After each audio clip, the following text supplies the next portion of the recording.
கிருபையை பற்றிக்கொண்டவர்கள் பாகம் 1. சகேயு. இதற்கு முன்பு தியானித்த தியானங்களில் கிருபையை போக்கடித்தவர்கள் பற்றி கண்டோம். இவர்கள் தேவன் தங்களுக்கு கிருபையாய் தந்தருளின மேன்மையான ஆசீர்வாதங்கள், நன்மைகள், இரட்சிப்பு, அதிகாரங்கள் ஆகியவற்றை அற்ப காரணங்களுக்காக இழந்து போனதை தியானிதோம். அதே வேளையில் தேவன் தங்கள் வாழ்வில் கொடுத்த ஒரு சிறு கிருபையை அருமையாய் பயன்படுத்தி மேன்மையான காரியங்களை கண்டடைந்தவர்களும் உண்டு. அவர்களை பற்றி நாம் இப்பொழுது தியானிப்போம். தேவன் பல்வேறு விதங்களில் ஒரு தனி மனிதனின் வாழ்வில் இடைப்பட்டு தமது கிருபையை அவனுக்கு வெளிப்படுத்தி காண்பிக்கிறார். அதை சரியாய் உணர்ந்து கொண்டவர்கள், பற்றி பிடித்து கொண்டவர்கள் தங்கள் வாழ்வில் அருமையான காரியங்களை இறைவனிடமிருந்து பெற்றுக்கொள்கின்றனர். அவ்வாறாக பெற்றுக்கொண்டதன் மூலம் அவர்கள் வாழ்க்கையே தலைகீழாக மாறிவிடுகிறது. இருளின் அதிகாரத்தில் இருந்த அவர்கள் வெளிச்சத்தின் பிள்ளைகளாய் மாறிவிடுகின்றனர். அப்படிப்பட்டவர்களின் ஒருவர்தான் நாம் லூக்கா 19ஆம் அதிகாரத்தில் காணும் சகேயு ஆகும். சகேயுவை குறித்த சம்பவம் லூக்கா 19 முதல் 1-10 வசனங்களில் மிக சுருக்கமாய் கூறப்பட்டிருந்தாலும் ஆண்டவராகிய கிறிஸ்து இயேசுவிடம் அவர் பெற்றுக்கொண்டது மிக மேன்மையான ஒன்றாகும். ஆம், இயேசு அவனை நோக்கி, இன்றைக்கு இந்த வீட்டுக்கு இரட்சிப்பு வந்தது, இவனும் ஆபிரகாமுக்கு குமாரனாயிருக்கிறானே. இழந்து போனதை தேடவும் இரட்சிக்கவுமே மனுஷகுமாரன் வந்திருக்கிறார் என்றார். லூக்கா 19 முதல் 9-10 என்று சகேயுவை குறித்து கூறினார். இதற்காக அவர் செய்தது என்ன என்பதை பின்வருமாறு தியானிப்போம். லூக்கா 19 முதல் 1ஆம் வசனம் கூறுகிறது, அவர் எரிகோவில் பிரவேசித்து அதின் வழியாக நடந்து போகையில். ஆம், இதே எரிகோவில் வாழ்ந்த அந்நிய பெண்ணாகிய வேசியாகிய ராகாபுக்கு பழைய ஏற்பாட்டு காலத்தில் ஒரு சிறு கீழ்ப்படிதலின் மூலம் மிகப்பெரிய இரட்சிப்பு கிடைத்தது. அது மட்டுமல்லாமல் மத்தேயு 1-5 கூறப்பட்டுள்ள ஆண்டவருடைய சந்ததியின் அட்டவணையில் அவளுடைய பெயரும் இடம்பெற்றது. இன்று அதே எரிகோவின் வழியாய் மற்றொரு முறை ஆண்டவர் கடந்து செல்கிறார். லூக்கா 19 முதல் 2ஆம் வசனம் கூறுகிறது, ஆயக்காரருக்கு தலைவனும் ஐசுவரியவானுமாயிருந்த சகேயு எண்ணப்பட்ட ஒரு மனுஷன் என்று. ஆம், சகேயு யூதராயிருந்தும் யூத மக்களின் வரிப்பணத்தை அவர்களை ஆளும் ரோம அரசிடம் சேர்க்கும் வரி வசூலிக்கும் உத்தியோகத்தில் இருந்தபடியினால் அக்காலத்தில் யூதர்கள் இப்படியாக ரோமா அரசாங்கத்திற்காக வேலை செய்பவரை பாவிகளுக்கு நிகராகவே பார்த்தனர். காரணம், சொந்த நாட்டு மக்களுக்கு எதிராகவே அவர்கள் செயல்பட்டதால்தான். அதிலும் சகேயு அப்படிப்பட்ட ஆயக்காரர்களுக்கு எல்லாம் தலைவனாக வேறு இருந்தார். இதனால் அநியாய வரியின் மூலம் தேவனுக்கு காணிக்கையாக செல்ல வேண்டிய இஸ்ரவேலரின் செல்வங்களை ரோம அரசாங்கத்திற்கு சென்று சேர்த்ததால் சகேயுவை அனைவரும் பகைத்தனர். ஆனால் இப்படிப்பட்ட வாழ்க்கை வாழ்ந்த சகேயுவோ ஐஸ்வர்யவானாய் ரோம அரசாங்கத்தின் செல்வாக்கு பெற்றவராய் இருந்தார்.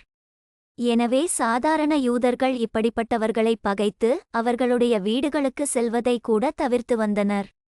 அதே நேரத்தில் இவை எதை குறித்தும் சகேயு கவலைப்படாமல் ஐஸ்வர்யத்தை குறித்தும் ரோம அரசாங்கத்தின் மூலம் தனக்கு கிடைத்த ஆயக்காரர்களுக்கு தலைவன் என்ற அதிகாரத்தை குறித்தும் திருப்தி அடைந்தவராய் வாழ்ந்து வந்தார். இப்படிப்பட்ட சூழ்நிலை மத்தியிலேயே இயேசு அவர் இருக்கும் ஊர் வழியாய் கடந்து சென்றார். லூக்கா 19 முதல் 3-4 வசனங்களில் இயேசு எப்படிப்பட்டவரோ என்று அவரை பார்க்க வகை தேடினான். அவன் குள்ளனானபடியால் ஜனக்கூட்டத்தில் அவரை காணக்கூடாமல் அவர் போகும் வழியில் முன்னாக ஓடி அவரை பார்க்கும்படி ஒரு காட்டத்தி மரத்தில் ஏறினான். ஆம், சகேயுவுக்கு ஒரு சின்ன ஆசை ஏற்படுகிறது. அவர் இயேசு எப்படிப்பட்டவரோ என்று காண விரும்பினார்.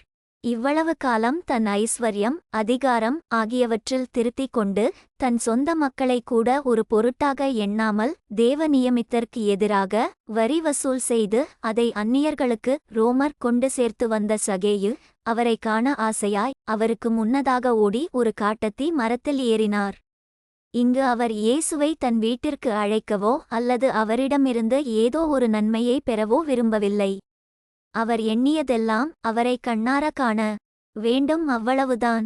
இங்கு அவர் இருதயத்தில் தோன்றிய இந்த நல்ல எண்ணமும் அதற்கு அவர் முயற்சித்து காட்டத்தி மரத்தில் ஏறியதும் அவர் வீட்டிற்கு இரட்சிப்பை கொண்டு வந்தது.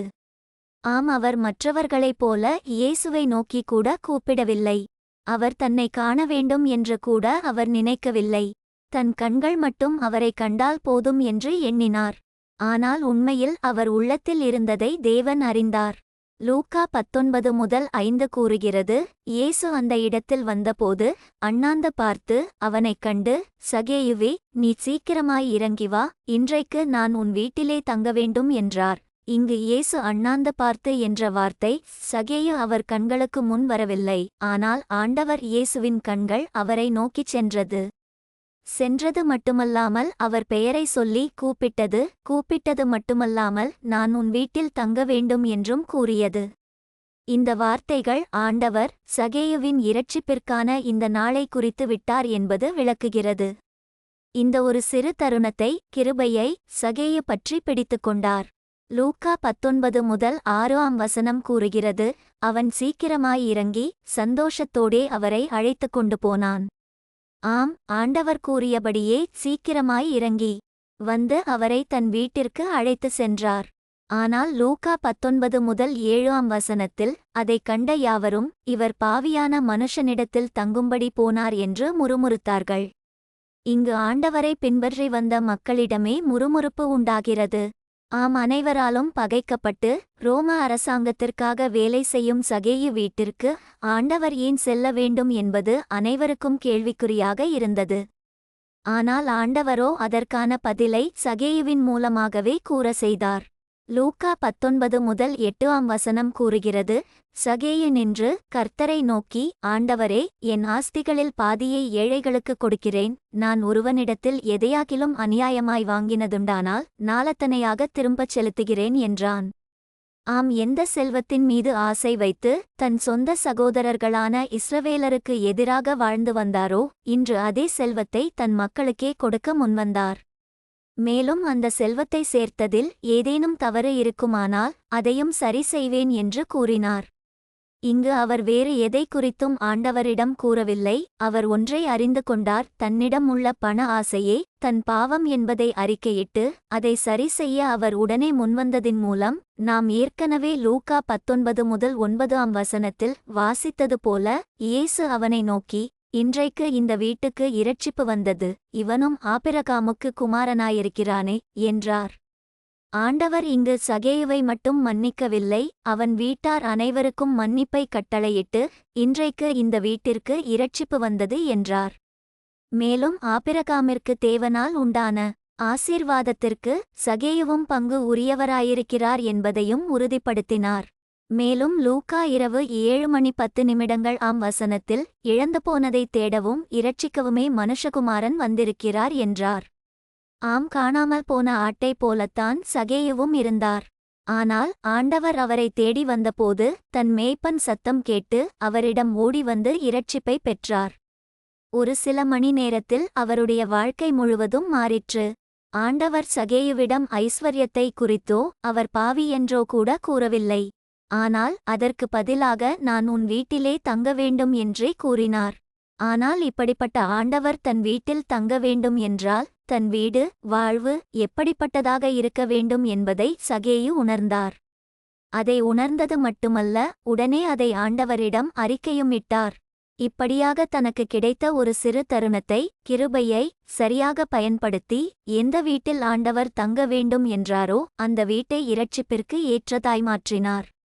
இங்கு அவர் வாழ்க்கை மாத்திரமல்ல, அவருடைய வீட்டார் அனைவரின் வாழ்க்கையும் மாற்றமடைந்திருக்கும். அது மட்டுமல்ல, யாருமே போக விரும்பாத அவர் வீட்டிற்கு இயேசு வந்து இரட்சிப்பை வழங்கிய பின்பு தேவ ஜனங்கள் அனைவரும் தங்கிச் செல்லும் இரட்சிப்பின் வீடாய், வானத்தின் வாசலாய் அது மாறி போயிற்று. எனவே இப்படிப்பட்ட ஒரு சிறிய கிருபையான தருணத்தை அருமையாக பயன்படுத்திக் கொண்ட சகேயு நம்மெல்லாருக்கும் ஒரு முன்மாதிரியாய் உள்ளார்.